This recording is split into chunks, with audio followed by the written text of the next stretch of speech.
Otep à tous, bienvenue sur la chaîne des panafricanistes par essence, par conviction et par excellence.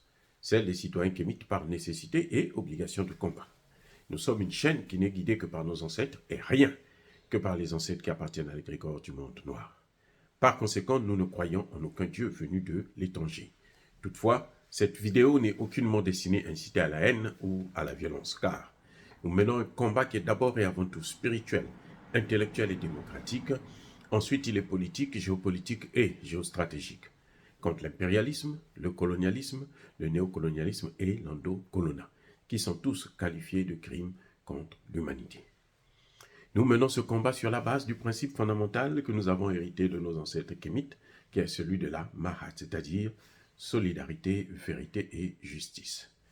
Vous êtes donc en droit de connaître la vérité et nous avons l'obligation de vous dire la vérité, rien que la vérité, afin que justice soit rendue au continent africain. Et ça, c'est notre modeste contribution dans cette noble lutte en faveur de la souveraineté, la dignité, la solidarité et l'unité africaine. C'est exactement ça que nous appelons le panafricanisme. Bien-aimés frères et sœurs, j'ai écouté une énormité que je tenais à partager avec vous sur une grande chaîne, la plus grande chaîne africaine, bien sûr, Afrique Média, que j'aime beaucoup et que j'adore, que je vous conseille d'ailleurs de toujours suivre. Parce que c'est là-bas que vous allez trouver des éléphants de la politique africaine, les éléphants du panafricanisme. C'est là, sur Afrique Média, là. Voilà, c'est là-bas qu'il y a les maîtres de la pensée. Alors, il y a eu un débat très fort, très intéressant, comme d'habitude, et il y a quelqu'un qui a sorti une chose qui m'a paru un peu scandaleuse. Il disait que la France ne perd jamais. La France ne perd pas. Et que Sébastien Lecornu qui disait que le Mali va être morcelé, et dans son droit, c'est normal. Et c'est bien. Et c'est ça que j'ai trouvé quand même assez osé, assez audacieux de faire une telle déclaration. C'est un grand intellectuel, je ne vais pas citer le nom, que j'admire aussi beaucoup d'ailleurs, parce que je le suis un peu partout, sur beaucoup de chaînes. Mais là, j'ai été déçu d'entendre cette phrase. Et je tenais quand même à vous expliquer. Parce qu'il ne faut pas on puisse jouer le jeu des Occidentaux. C'est vrai qu'ils ont des médias mensonges. Et nous n'avons pas encore atteint le niveau de communication où il faut endormir toute une population. Et d'ailleurs, ce n'est pas nécessaire. Nous, on préfère dire la vérité, comme je l'ai toujours dit dans mes vidéos, dire la vérité, rien que la vérité. Mais chez eux, c'est dire le mensonge pour obtenir des biens, des gains, une influence, une domination, pour faire prédation, pour coloniser, pour prendre encore en esclavage les pauvres Africains.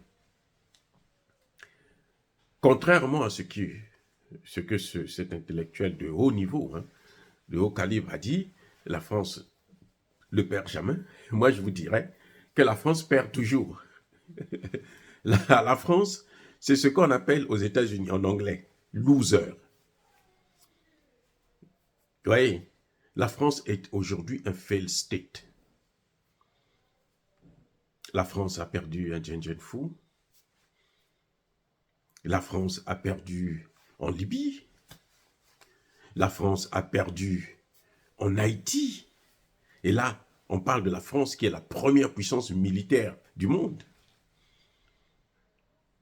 Vous voyez, la France a perdu en Côte d'Ivoire. Regardez ce qu'est aujourd'hui la Côte d'Ivoire.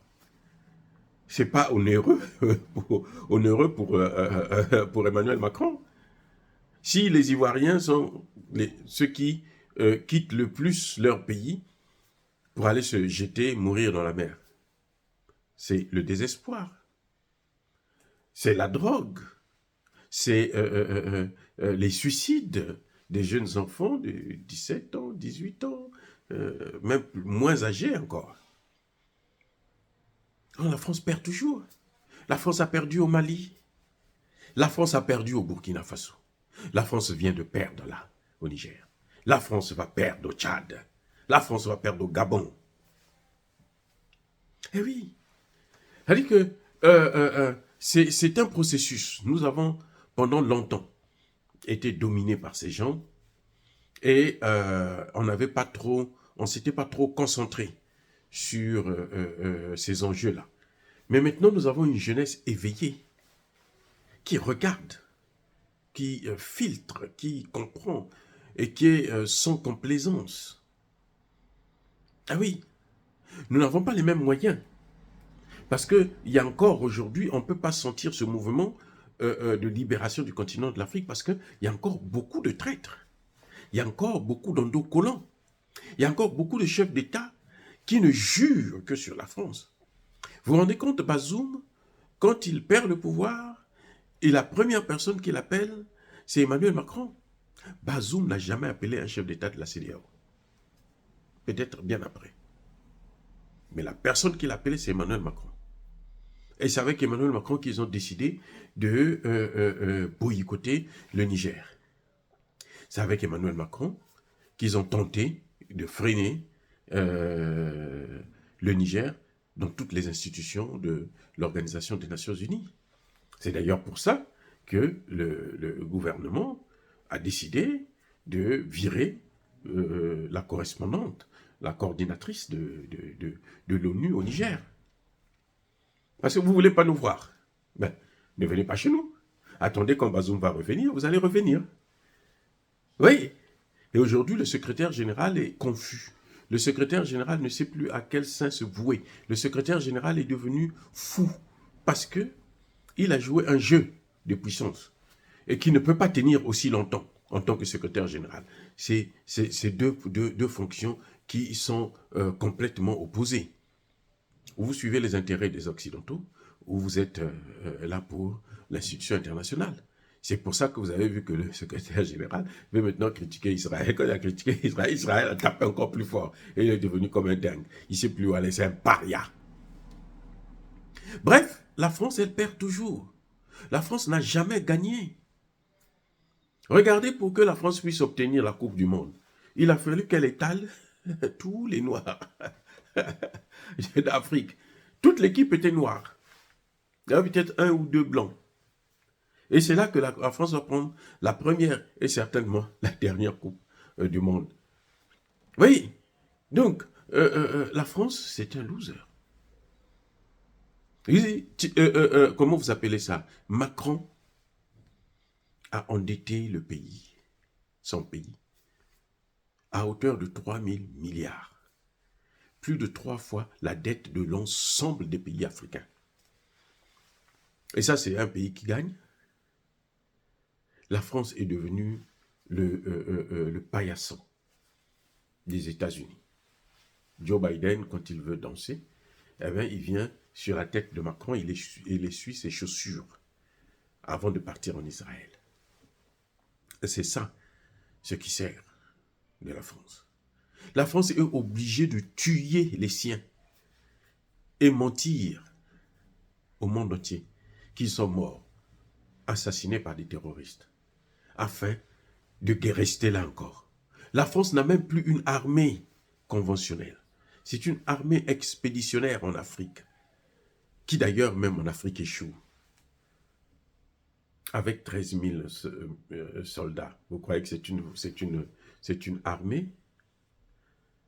Sur 300 000 militaires, quand Emmanuel Macron a pris le pouvoir, le chef d'état-major français lui a dit: Monsieur le Président, nous n'avons pas d'armée. Vous devrez augmenter le budget de l'armée. Il y a 3 000 au service de l'armée, mais à peine 13 000 qui sont des vrais militaires qui peuvent combattre. Et elle ne peut pas tenir une guerre conventionnelle comme celle qui se passe en Russie pendant 3 jours. C'est pour ça qu'elle est obligée de s'accrocher aux États-Unis, à nous, pour que nous, parce que moi aussi je donne l'argent pour aider les Français là. Moi qui vous parle là, je donne ma part. Même si c'est 0,0000, il y a ma part, parce que moi je travaille aux États-Unis et je paye les taxes. Et c'est avec ces taxes-là qu'on aide des voyous comme ça, comme les Macron. Vous voyez, donc dire que la France ne perd jamais, c'est comme si on voulait dire que tout ce que nous faisons, ça n'a aucun sens. Comme si on nous demandait d'arrêter le combat. Or, nous ne pouvons pas arrêter ce combat. Nous l'avons commencé, nous allons l'amener jusqu'à son terme. Et si nous, on ne termine pas, on n'arrive pas à bout, nos enfants vont le faire. Parce que nous savons et nous sommes conscients que nous sommes capables de gagner, de battre la France. Vous savez, notre combat, il est asymétrique. C'est-à-dire, ce n'est pas un combat seulement avec les armes, les fusils, non. C'est un combat qui est aussi communicationnel. C'est un combat qui est aussi spirituel. Surtout d'ailleurs, spirituel. Parce que le monde invisible est supérieur au monde visible. Voilà pourquoi, quand on dit que la France ne perd jamais, nous trouvons que ça n'a aucun sens. Que le cornu est dans ses droits. Le cornu n'a aucun droit en Afrique. Il faut le savoir. Le cornu n'a aucun droit en Afrique. C'est fini. Ah oui. Et si j'étais lui, j'aurais mieux fait de me taire. De dire que nous avons perdu le Sahel et nous devons faire le nécessaire pour ne pas perdre aussi le golfe de Guinée. Parce que vous êtes aussi, ils sont en phase de perdre aussi le golfe de Guinée. La clé de l'action du projet français, c'était le Sahel, notamment Kidal, qui aujourd'hui est encerclé par les forces maliennes et qui ne peut pas aller faire nulle part, même pas en Algérie. Ils sont encerclés carrément. C'est la ville, le seul endroit où il n'y a pas encore les militaires maliens, c'est dans la ville de Kidal. Il y a une base militaire de l'ONU, la MINUSMA, qui est encore là. Et c'est cette base-là qu'ils attendent. Dès que ça libère, ils s'occupent. Quels que soient les moyens. S'ils veulent aller avant, après, ils vont occuper. Qu'on le veuille ou non. Voilà ce qui se passe exactement. Donc la France n'est pas un pays qui ne perd jamais. La France est au contraire un pays qui perd toujours. Voilà, la France a été une grande puissance, un empire. Tout empire finit par périr. Le temps de la France est arrivé. Et vous allez voir, la France qui veut balkaniser les pays africains, notamment le Mali, vous allez voir, c'est elle-même qui va être balkanisée. Parce que les Dom-Tom, là, la Guadeloupe et les autres, là, ils veulent maintenant se libérer. Vous croyez qu'ils vont rester là, esclaves des Français à vie? Non, ils veulent se libérer. Et ils vont se libérer. Dès que nous obtenons la nôtre, là, nous allons les soutenir, nous allons mener le combat ensemble. Et oui, c'est pas pour rien que vous nous voyez là, on parle tout le temps, on prend des risques pour parler, pour expliquer ces questions. Donc la France n'est pas Dieu. Non, la France n'est rien du tout, et zéro d'ailleurs. Hein. Même, vous savez, j'ai dispensé des cours de formation aux Nations Unies où il consistait de présenter les pays qui contribuent aux Nations Unies. Si vous voyez ça, vous allez avoir pitié de la France. Le premier pays contributeur, c'est les États-Unis. Après vient le Japon. Aux Nations Unies. Le premier pays contributeur, c'est les Nations Unies. Les États-Unis plutôt. Toutes les missions de maintien de la paix, les États-Unis d'abord. La France vient après 15, 20, 30 là-bas. La France que vous voyez qui fait la grande gueule. Donc, ce n'est pas un pays qui peut aujourd'hui intimider qui que ce soit. Non, il ne faut pas avoir peur de la France parce que la France n'est rien et elle ne sera jamais quelque chose en Afrique, désormais. Parce qu'elle a trop abusé de la confiance, de l'émotion des Africains et de la naïveté de certains dirigeants africains. Mais maintenant, la récréation est terminée.